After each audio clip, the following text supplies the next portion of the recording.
Ready শুরু করেছি দাদা আজকে বিষয় নিয়ে প্রেস কনফারেন্স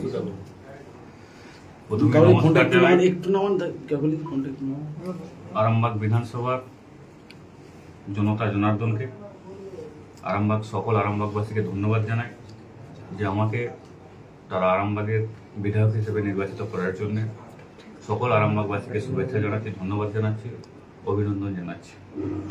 আজকে বিশেষ করে প্রেস মিট যে আমরা যে উদ্দেশ্যে ডেকেছি আপনারা সকলেই জানেন। প্রথমেই আরামবাগবাসীকে ধন্যবাদ জ্ঞাপন করছি এবং 2 নম্বর পয়েন্ট যেটা হচ্ছে বিভিন্ন জায়গায় আরামবাগ বিধানসভার বিভিন্ন জায়গাতে কিছু তৃণমূল কংগ্রেসের নেতা এবং কিছু সিপিএম এর পুরনো নেতা হারমাদ তারা রাতারাতি গেরুয়া আবির মেখে বিজেপির ঝান্ডা নিয়ে শান্ত আরামবাগকে অশান্ত করার চেষ্টা চলছে বিভিন্ন রকম ভাবে প্রক্রিয়া করে। তাই এই শান্ত পরিবেশকে যে সমস্ত তৃণমূল কংগ্রেসের নেতারা, নিচু স্তরের তৃণমূল কংগ্রেসের নেতারা, যারা সিপিএম এর বসে যাওয়া নেতারা আরামবাগ শান্ত বিধানসভাকে যারা অশান্ত করার চেষ্টা করছে, চিন্তা ভাবনা করছে, আমি পুলিশ প্রশাসনকে রিকোয়েস্ট করব, পুলিশ প্রশাসনের কাছে ব্যবস্থা গ্রহণ করতে বলবো তাদেরকে। যারা এই সমস্ত কাজের সাথে যুক্ত আছেন, কোনো দল মত নির্বিশেষে, কোনো রং না দেখে যারা বিজেপির ঝান্ডা নিয়ে কোথাও কোনো জায়গায় তোলাবাজি করছে, গেরুয়া আবির মেখে যারা তোলাবাজি করছে, ঘর বাড়ি ভাঙচুর করছে, লুট করছে, তাদেরকে পুলিশ প্রশাসনকে অনুরোধ করবো আপনারা তাদেরকে চিহ্নিতকরণ করুন। এবং আমরা দায়িত্ব নিয়ে বলছি, যে যেই দলেরই হোক তাদের প্রত্যেককে আপনারা আইনগত দিক থেকে অ্যারেস্ট করে তাদেরকে আপনারা হেফাজতে নিন, তারা কেন এই ধরনের কাজ করছে। আমি একটা জিনিস আপনাদের কাছে ক্লিয়ার করতে চাই, ভারতীয় জনতা পার্টি এই আরামবাগ বিধানসভায় যে পোস্ট পোল ভায়োলেন্স 2-4 জায়গায় হচ্ছে, সেই পোস্ট পোল ভায়োলেন্সের সাথে কোথাও কোনোরূপ যুক্ত নেই। আমার কাছে এক্সাম্পল আছে, উদাহরণ আছে, আমি আপনাদেরকে কল রেকর্ড শোনাতে চাই যে আরামবাগ বিধানসভার বিভিন্ন জায়গাতে গত 2 দিন ধরে যে পোস্ট পোল ভায়োলেন্স বিভিন্ন জায়গায় সৃষ্টি হয়েছে তার সাথে বিজেপি কোথাও যুক্ত নেই। বিজেপির কোনো ফার্স্ট ফ্রন্টের নেতা কর্মী কার্যকর্তারা যুক্ত নেই। সেই সমস্ত কার্যকর্তারা আছে, সেই সমস্ত ব্যক্তিরা আছে যারা তৃণমূল থেকে বসে যাওয়া, যারা যুব তৃণমূল করেছে, যারা তৃণমূলের গোষ্ঠীদ্বন্দ্বের শিকার, যারা সিপিএম এর বসে যাওয়া নেতা, এতদিন দীর্ঘদিন বাড়ি থেকে বেরোতে পারেননি, তারা আজকে সরকার পরিবর্তনের সুযোগ নিয়ে আরামবাগ শান্ত বিধানসভাকে অশান্ত করার চেষ্টা চালাচ্ছে। আমি আপনাদেরকে নাম ধরে বলতে চাই, আজ সকালে মায়াপুর 2 নম্বর অঞ্চলের যে গোপীনাথপুর দিবাইরা আছে, সেখানে আমার বিজেপির মাস্টারমশাই আছে সৈকত বাগ। সৈকত বাগকে আপনারা দেখুন কি লেভেলে তৃণমূলের ওখানে পঞ্চায়েত যিনি সদস্য আছেন কি লেভেলে তার উপর অত্যাচার করেছে। আজ সকালের একটা এক্সাম্পল আপনাদেরকে শোনাচ্ছি, তাহলে আপনাদের কাছে বিষয়টা ক্লিয়ার হবে। এটা হচ্ছে সৈকত বাগের ছবি। দেখুন আজ সকালে যে তৃণমূল কংগ্রেসের যারা মেম্বার আছে ওখানে, ওই এলাকার তৃণমূল কংগ্রেসের নেতা আছে, তারা কি লেভেলে মাস্টারমশাইকে মারধর করেছে। ইনি অ্যাক্টিভ বিজেপির কার্যকর্তা। আমি আবারও বলছি, তৃণমূল কংগ্রেস যদি ভুল ভেবে থাকে যে বিজেপির ছেলেরা শান্ত আছে, তারা তাদের দুর্বলতার সুযোগ নেবে, তাহলে তারা মূর্খের স্বর্গে বাস করছে। আমি হুইপ দিচ্ছি না, আমি পুলিশ প্রশাসনকে রিকোয়েস্ট করব আপনারা দল মত নির্বিশেষে কোনো পার্টির পতাকা বাদ দিয়ে সমস্ত যারা এই সমস্ত অপরাধের সাথে যুক্ত আছে তাদেরকে ইমিডিয়েট অ্যারেস্ট করুন এবং তাদের আইনগত দিক থেকে যে শাস্তি দেওয়ার আপনারা দিন। পুলিশ প্রশাসনের কাছে আমার রিকোয়েস্ট। এই যে মায়াপুর 2 নম্বর অঞ্চলে আজকে যে ঘটনাটা ঘটেছে সৈকত বাগ, এনাকে এর বাড়িতে যে পরিবারের লোককে, মহিলাকে, সৈকত বাগকে পর্যন্ত মারধর করা হয়েছে। মারধর করেছে কেন? ওখানকার মেম্বার চিত্তরঞ্জন বাগ, তৃণমূল কংগ্রেসের মেম্বার, আজ সকালে মারধর করেছে।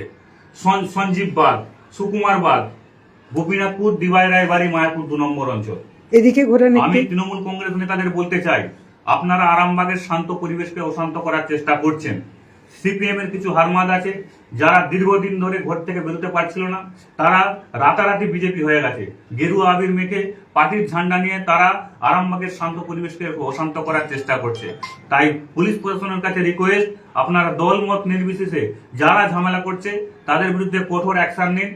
ভারতীয় জনতা পার্টি আপনাদের সাথে ছিল, আছে, থাকবে, কারণ ভারতীয় জনতা পার্টি কোনো আরামবাগের শান্ত পরিবেশকে অশান্ত করতে দেবে না। আমি আবারও বলছি, যে সমস্ত জায়গায় বিভিন্ন জায়গায় হুমকি হামকা আসতে কোনো অন্যান্য রাজনৈতিক দলের বাড়িতে হতে পারে বা কোনো ব্যক্তিগতভাবে আক্রোশ থাকতে পারে, তাদের বাড়িতে যে হুমকি হামকা দিচ্ছে, পার্টির ঝান্ডা নিয়ে, গেরুয়া উত্তরীয় নিয়ে, আবির মেখে বিভিন্ন জায়গায় ঝামেলা চালাচ্ছে, লুটপাট করার চেষ্টা করছে, বিভিন্ন জায়গায় টাকা আদায় করার চিন্তা ভাবনা করছে। আমি সাধারণ মানুষকে বলতে চাই, আরামবাগের জনতা জনার্দনকে বলতে চাই, কাক খুইকে 1 টাকা আপনারা দেবেন না।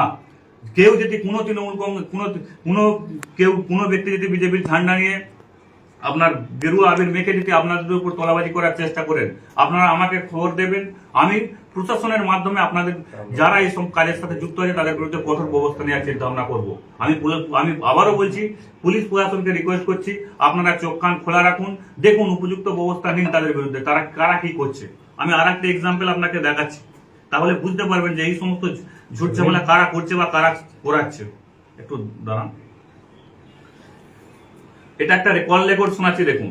আমার বিজেপির কার্যকর্তা আরান্ডি 1 নম্বর অঞ্চলের যে 7 মাসা আরাকুল আছে, তার বাড়িতে তৃণমূল কংগ্রেসের নেতারা কি লেভেলে অত্যাচার করেছে। সেই মহিলা, সেই আমার বিজেপি কার্যকর্তার মহিলারা আমাকে রাত্রে ফোন করে কান্নাকাটি করছে, তাদেরকে বাড়িতে পর্যন্ত ঢুকতে দেয়নি তৃণমূল কংগ্রেসের নেতারা। দেখুন,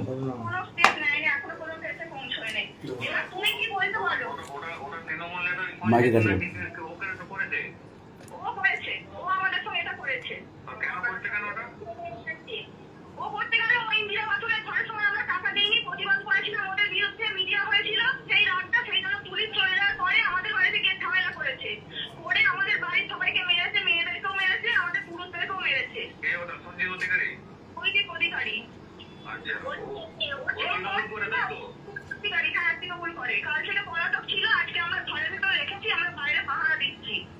শুনতে পেলেন?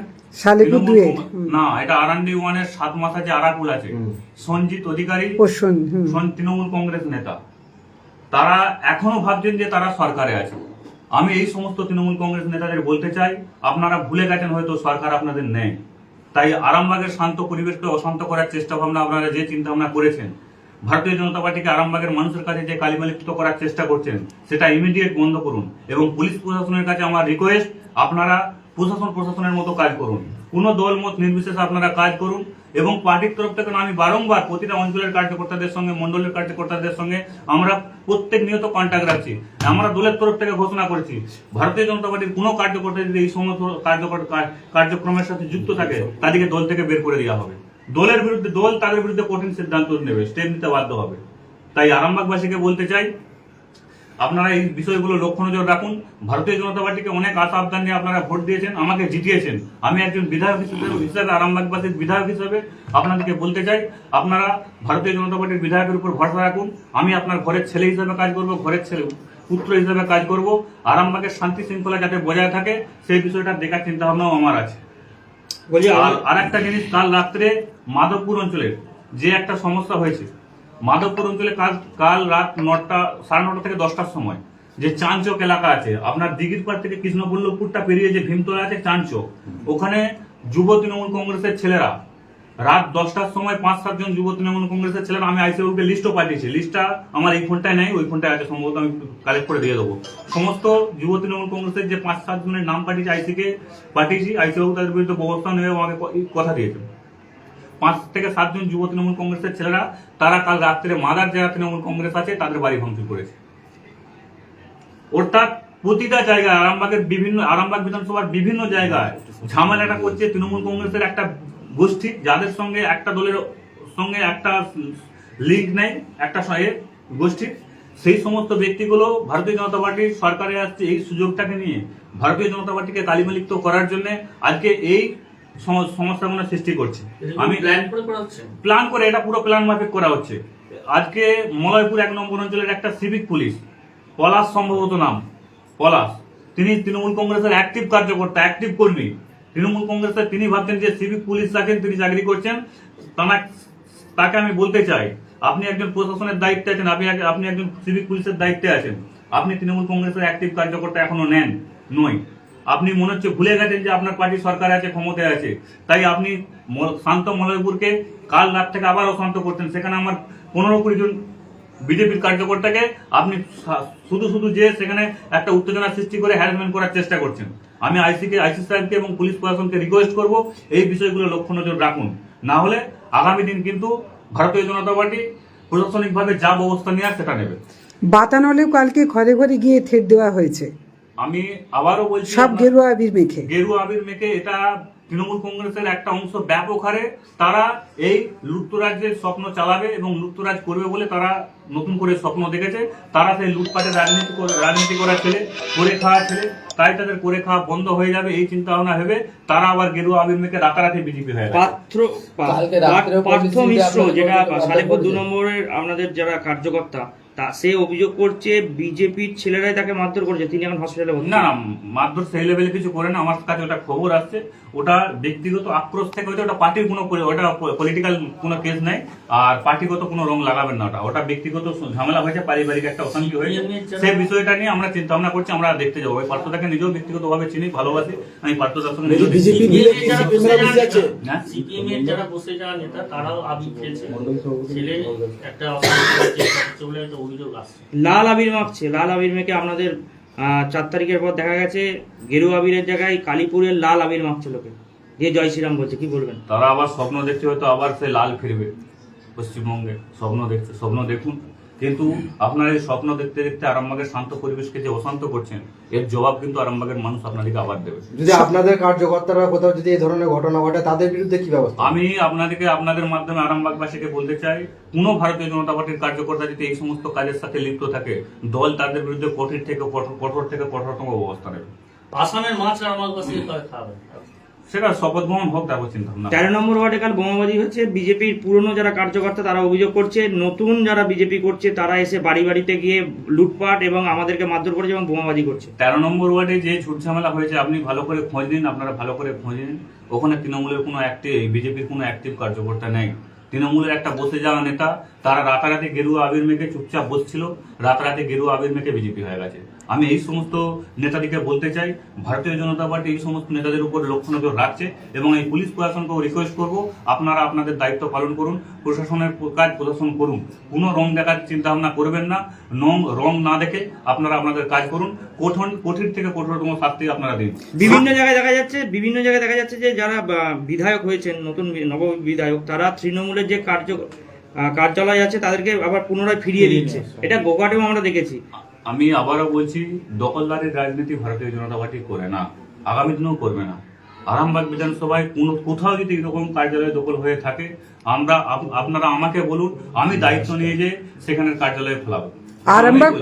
ভয়ে আসতে পারছে না, তাদের উদ্দেশ্যে শুনুন, ভয়ে আসতে পারছে না সেটা আমি বলতে পারবো না, কারণ একটা সরকার পরিবর্তন হয়েছে, তারা যে কুকর্ম করেছে। আমি আবারও বলছি, 2021 সালের প্রধান সাক্ষী আমি নিজে। আমার বাড়ির লোককে, আমার পরিবারের লোককে তৃণমূল কংগ্রেসের নেতারা আমার দোকানেতে এমন মারধর করেছিল, 3 ঘন্টা তাকে সেন্সলেস হয়ে গেল। ভারতীয় জনতা পার্টি একজন বিধায়ক হিসাবে আমি আরামবাগবাসীকে বলতে চাই, আমরা মারধরের রাজনীতি করিনি। আরামবাগ শান্ত আছে, শান্ত আগামী দিনেও থাকবে। যারা বিরোধী রাজনৈতিক দল করছে তারা করুক, তারা সম্মানের সাথে করুক, কিন্তু কোনো অশান্তিতে আপনারা জড়াবেন না। ভারতীয় জনতা পার্টি এগুলোকে অ্যালাউ করবেন না। আর যারা অশান্তি করছে তাদের বিরুদ্ধে দল এবং প্রশাসনকে বলবো, তাদের বিরুদ্ধে কঠোর ব্যবস্থা নেবে। কিন্তু একটা অভিযোগ আসছে যে বিজেপির যেখানে গেরুয়া আবির যেখানে খেলছে, সেখানেতে সিপিএম তাদের পূর্ণ নেতা কর্মীরা তারাও কিন্তু আসছেন এবং বিভিন্ন জায়গায় তাদের পুরনো জায়গা ফিরে পাওয়ার জন্য কারো দোকানপাট বা কোনো কিছু সমস্যা নেই, তারা কিন্তু বিজেপির সঙ্গে মিশে। সিপিএম কে কি করে কন্ট্রোল করবে ভারতীয় জনতা পার্টি? আমি আবারও বলছি, যে সমস্যাটা হচ্ছে অধিকাংশই এই সমস্যাটাই হচ্ছে বেশিরভাগ জায়গায়। আপনার সঙ্গে আমার ব্যক্তিগত শত্রুতা আছে, রাগ আছে, ক্ষোভ আছে, তাই আপনার দোকানটা আপনাকে সবার আগে আমাকে বন্ধ করতে হবে। আপনি কি করছেন? রাতারাতি গেরুয়া আবির মেখে পিঠে বিজেপির ঝান্ডাটা নিয়ে, হাতে ঝান্ডাটা নিয়ে তার দোকানের যে সারাটা নামিয়ে দিচ্ছে।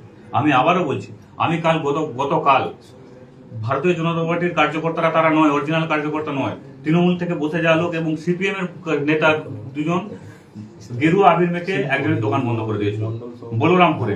আমি দায়িত্ব নিজে সেই দোকান খোলা করিয়েছি। সিপিএম এর বিরুদ্ধে কি অ্যাকশন কি নেবেন? আমরা দেখছি, সিপিএম এর বিরুদ্ধে আমরা অ্যাকশন তো পলিটিক্যাল ভাবে আমরা নিতে পারবো না, তবে যারা এই গেরুয়া আবির মেখে এই সমস্ত সমস্যা পূর্ণ করছে, আমরা প্রশাসনকে বলবো, প্রশাসনের দৃষ্টি আকর্ষণ করছি, তাদের বিরুদ্ধে কঠোরতম ব্যবস্থা। আপনাদের মন্ডল সভাপতিকে কালকে রাত্রে বাইকে ধাওয়া করে মারধর করা হয়েছে, ভর্তি রয়েছে আরামবাগ মেডিকেল কলেজ হাসপাতালে। কি বলবেন? চন্দন দাসকে, মিডিয়া ইনচার্জ আপনাদের, খবর আছে আপনার কাছে? না, আমার কাছে কোনো খবর নেই, তবে আমি বিষয়টা খোঁজ খবর নিই। দাদা, অনেক জায়গায় যেটা তৃণমূল অভিযোগ করছে, তাদের নেতাকর্মীরা নাকি বাড়ি ছাড়া হচ্ছে, সেই জায়গায় তাদের কি ফিরানোর কোনো ব্যবস্থা করবেন? না, তারা বাড়িতে আসবে কিনা আসবে সেটা তাদের ব্যাপার, কিন্তু ভারতীয় জনতা পার্টির কার্যকর্তারা কোথাও কোনো হুমকি হামকা দেয়নি, কারো বাড়িতে যে হুমকি হামকা দেয়নি আপনারা দেখাতে পারবেন? কোনো মিডিয়াতে দেখাতে পারবেন না। তাহলে ভারতীয় পশ্চিমবঙ্গে কি কালচার বদলাচ্ছে, গণতন্ত্র আসছে? আমরা চেষ্টা করছি কোনো আমরা দেখেছি পোস্টপন ভায়োলেন্স হয়েছে, তৃণমূলের আমলে হয়েছে। বিজেপি কি এই কালচারটা? আমি আবারও বলছি, পোস্টপোল ভায়োলেন্স পশ্চিমবঙ্গে 2026-এ ভারতীয় জনতা পার্টির সরকার হয়েছে, কোথাও পোস্টপোল ভায়োলেন্স করা যাবে না। এটা আমাদের সেন্ট্রাল নেতৃত্ব থেকে রাজ্য সভাপতি শুভেন্দু দা, শ্রমিক দা, এমনকি অমিত শাহ নরেন্দ্র মোদী পর্যন্ত পশ্চিমবঙ্গে এই বার্তা দিয়েছে, এবং আমাদের মাধ্যমে আমরা আমাদের মন্ডল স্তর থেকে, জেলা স্তর থেকে, পঞ্চায়েত স্তরে যারা নেতৃত্ব আছে তাদেরকেও আমরা এই বার্তা দিচ্ছি, কোথাও পোস্টপোল ভায়োলেন্স হবে না। পশ্চিমবঙ্গের 34 বছরের সিপিএম যে অত্যাচার করেছে, 15 বছরের তৃণমূল কংগ্রেস যে অত্যাচার করেছে, সেই ট্র্যাডিশন আমরা বদলে দেবো। গণনা হতে হতে বিজেপির পতাকা উঠলো আরামবাগ বাস স্ট্যান্ডে, যেগুলো শহীদ বেদিতে, বিশেষ করে কি বলবেন?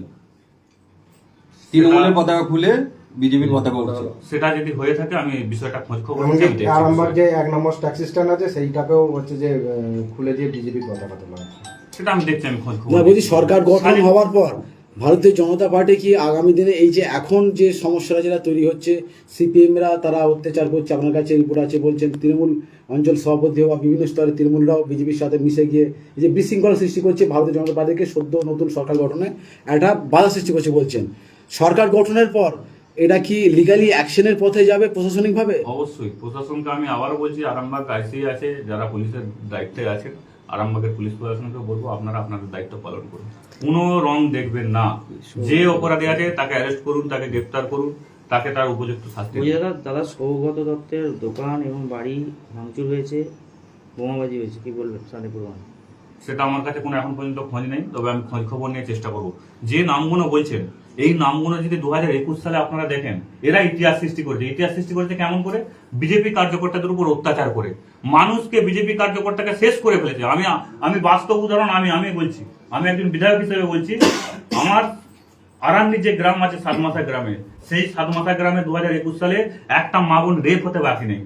এটা আমার এখনো শুনলে বুক কেঁপে ওঠে। ভারতীয় জনতা পার্টি, ভাগ্য করে ভারতীয় জনতা পার্টিটা করছি যে এত অত্যাচার বিজেপির কার্যকর্তাদের উপর হওয়ার পরও আমরা চুপ আছি, আমরা শান্তির বার্তা দিচ্ছি, আরামবাগকে শান্ত রাখার চেষ্টা বলছি করছি। কেন্দ্রীয় নেতৃত্ব কি আপনাদের হাতটা বেঁধে রেখেছে? ভাঙচুর করা হয়েছে। বলছি কেন্দ্রীয় নেতৃত্ব কি আপনাদের হাতটা বেঁধে রেখেছে? ভাঙচুর করা হয়েছে। আমার 2021 সালে খোঁজ নিন, আমাদের যে বাড়ির ব্যবসা আছে ধামসায়, সেই ধামসায় দোকান ভাঙচুর করানো হয়েছিল।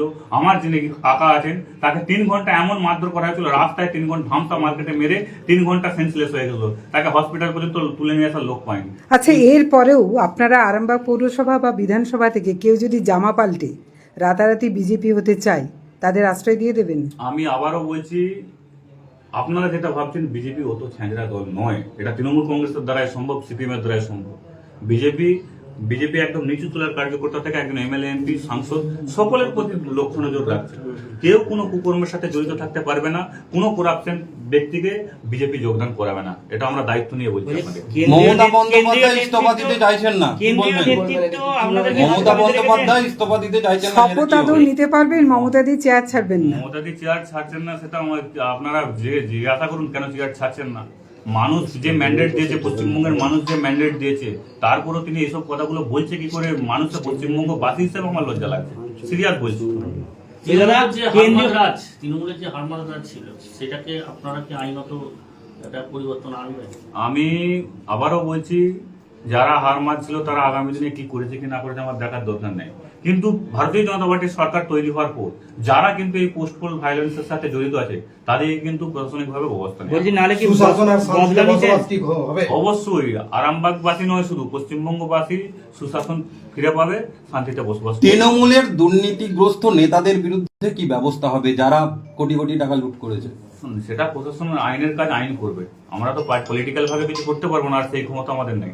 আইনের কাজ করবে, আপনারা দেখতে থাকুন। বলছি কেন্দ্রীয় নেতৃত্ব কি আপনাদের হাতটা বেঁধে রেখেছে? হাত পা বাঁধার কিছু নাই। ভারতীয় জনতা পার্টি সুশৃঙ্খল দল। আমি আবারও বলছি, আমাদের কোনো পশ্চিম ভারতবর্ষের বিভিন্ন জায়গায় বিজেপি, নালে আপনার বাড়িতে কোথাও- যেভাবে অত্যাচার হয়েছে আপনি চুপচাপ বসে আছেন, সেই জন্য জিজ্ঞাসা করছি। আমি আবারও বলছি, আমরা সাম্প্রদায়িক দল নই, আমরা গুন্ডা বদমাইশদের দল নই, আমরা খেটে খায় লুটতরাজের দল নই, চুরি ডাকাতি করা দল নই। এটা ভারতীয় জনতা পার্টি, এর নির্দিষ্ট প্রশাসন আছে, আইন শৃঙ্খলা আছে, নির্দিষ্ট কিছু সিস্টেম আছে, ক্রাইটেরিয়া আছে, সেই সিস্টেম অনুযায়ী আমাদেরকে সাংগঠনিকভাবে কাজটা চালাতে হবে। বিকল্প রামকৃষ্ণ সেতু কবে হচ্ছে, আমরা কবে দেখতে আমরা পাবো? চেষ্টা করবো, আমি দীর্ঘদিনের দাবি আরামবাগবাসী, শুধু আমার দাবি নয়, আরামবাগবাসীর দাবি এটা। আমরা চেষ্টা করব সরকার তৈরি হওয়ার 1 বছরের মধ্যে আমরা বিকল্প রামকৃষ্ণ সেতু তৈরি করা। আরামবাগ জেলা কি হবে? ঠিক আছে। অবশ্যই আরামবাগ জেলা, আরামবাগবাসী এবং আরামবাগ সাবডিভিশনবাসীর দীর্ঘদিনের স্বপ্ন আরামবাগকে তারা প্রশাসনিক জেলা হিসেবে চায়। আপনারা প্রথম আমরা থেকে সাংগঠনিক জেলা প্রথম ঘোষণা করেছেন, আমরা তারা তৃণমূল করেছিল। আমরা ভারতীয় জনতা পার্টির সরকার তৈরি হওয়ার পর আমরা আরামবাগকে প্রশাসনিক জেলা করব, এটা আমরা আপ্রাণ চেষ্টা করছি এবং করব, এটা করে দেখাবো। বলছি ভোটের আগে আপনার বিরুদ্ধে নয়নতারা পণ্ডিত নামে এক মহিলা বারবার বিভিন্ন অভিযোগ আনছিলেন, তো সেই বিষয়ে আপনারা কি আইনগত ব্যবস্থা নেবেন? সেটা প্রশাসনের কাজ করবে, দেখছি। বলছি আমরা যেটা শুনতে পেয়েছিলাম যে যেদিনকে আপনি এখানে আসেন, আমার সঙ্গে দেখা হয়েছিল, সেদিনকে আপনি বলছেন বাড়ির লোকজন কান্নাকাটি করছে। এখন বাড়ির পরিস্থিতি কি? বাড়ির পরিস্থিতি এখন ঠিক আছে মোটামুটি। এবার মেন কথা, আমার বাড়ির লোক, আমার মা এবং বাবা দুজনেই অসুস্থ ব্যক্তি, প্রায় 5 বছর 6 বছর ধরে সুগার পেশেন্ট। মায়েরও একটু অসুস্থ, শারীরিকভাবে অসুস্থ থাকে। এবার স্বাভাবিকভাবে ছেলে হিসাবে, ছেলে বাইরে থাকে, কখন ঢোকে কখন বেরোয়, সেই সম্বন্ধে খুব একটু চিন্তা। ছেলে বিধায়ক হয়েছে, বাড়িতে কতটা খুশি? বাড়ির লোক তো অবশ্যই খুশি, কারণ যে 21-এ অত্যাচার আমার পরিবারের উপর যে অত্যাচার হয়েছে, সেই অত্যাচার থেকে অন্তত আমার পরিবারের লোককে বা আমার মা বাবা হয়ে যে আমার ছেলেকে অন্তত কেউ গালাগালি দিতে পারবে না, কেউ মারধর করতে পারবে না, এইটা ভেবে খুশি। এই যে এত ভোটে জয়, এই জয়ের উৎসর্গ কাকে করবেন, কত ক্রেডিট কি মনে হচ্ছে? জয়ের, আমি আবারও বলছি, এই জয় হেমন্তবাগের জয় নয়, এই জয় আরামবাগবাসীর জয়। আচ্ছা হেমন্তবাবু, একটা কথা, আপনি যেদিন মধুসূদন বাবুর ওখানে ভোট চাইতে গেছিলেন, সেদিন কিন্তু মধুসূদন বাবু গেছিলেন ভুবনেশ্বর এইমসে। আমি খবর পেয়েছিলাম যে ওই দিন ওনারা কেউই ছিলেন না, ওনার বৃদ্ধা মা ছিলেন। তো আপনি কি পরে আবার সৌজন্য হিসাবে মধুসূদন বাবুকে আমি 9 তারিখ আমাদের সম্ভবত ভারতীয় জনতা পার্টির সরকার তৈরি হচ্ছে এবং শপথ গ্রহণ আছে। আমি চেষ্টা করছি 9 তারিখের আগে মধুদের বাড়িতে যে সাক্ষাৎ করবো। অনেক আমরা আর একটা শেষ প্রশ্ন, আপনার প্রতিদ্বন্দ্বী মিতা বাগকে নিয়ে কি বলবেন? বলার কিছু নেই, রাজনীতিতে জয় পরাজয় আছে, তো সে তার মতো করবে, আমি আমার মতো আছি। ধন্যবাদ।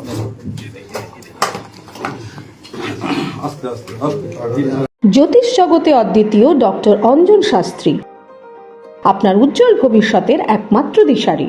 Call for booking 7477886099 or log in www.anjanshastri.com। Download করুন আমাদের exclusive mobile app astro Anjan.